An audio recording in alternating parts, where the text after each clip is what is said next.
L'ottava edizione del mercatino siciliano in un paese della Francia, nella regione della Piccardia, si è concluso con uno straordinario successo.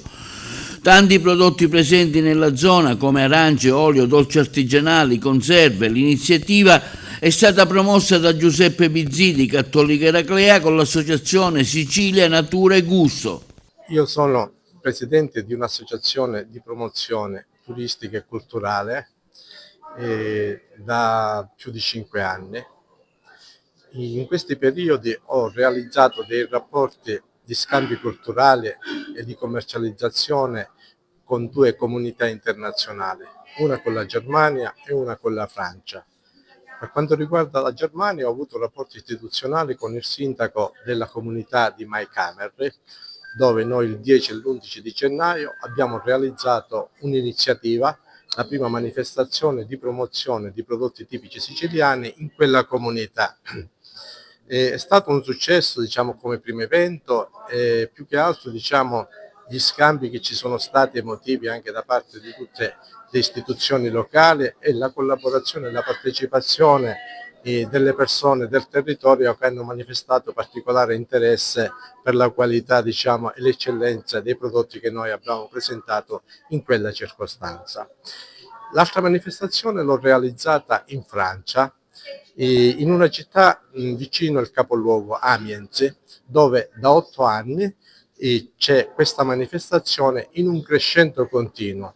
I prodotti che solitamente abbiamo portato e che sono quelli di maggiore richiesta, dalle arance di Ribera, dagli oli, i formaggi, i mandorli, i pistacchi, le creme, le marmellate, gli origani, tutte quelle che sono le eccellenze del nostro territorio e l'espressione, diciamo, di un'agricoltura siciliana.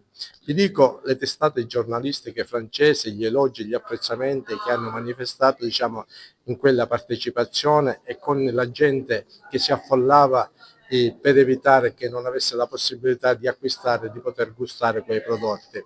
E queste cose incoraggiano, anche perché è un momento di visibilità per le nostre aziende in un territorio, in un campo, diciamo, in una vetrina internazionale. Uno spera, diciamo, con questo lavoro, con questo percorso, di mettere un rapporto diciamo, di commercializzazione tra le aziende locali e i soggetti interessati, diciamo, all'acquisto e alle eccellenze di questi prodotti.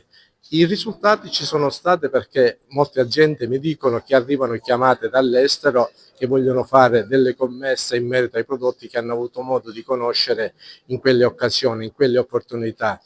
Quindi ci sono stati anche degli scambi culturali con le scuole francesi e quelle del nostro paese. Io parlo della comunità di Cattolica Eraclea, dove alunne delle scuole medie sono state accolte dalle famiglie di Cattolica Eraclea qualche anno fa, e così i ragazzi delle scuole medie di Cattolica Eraclea sono stati ospitati dalle famiglie francesi.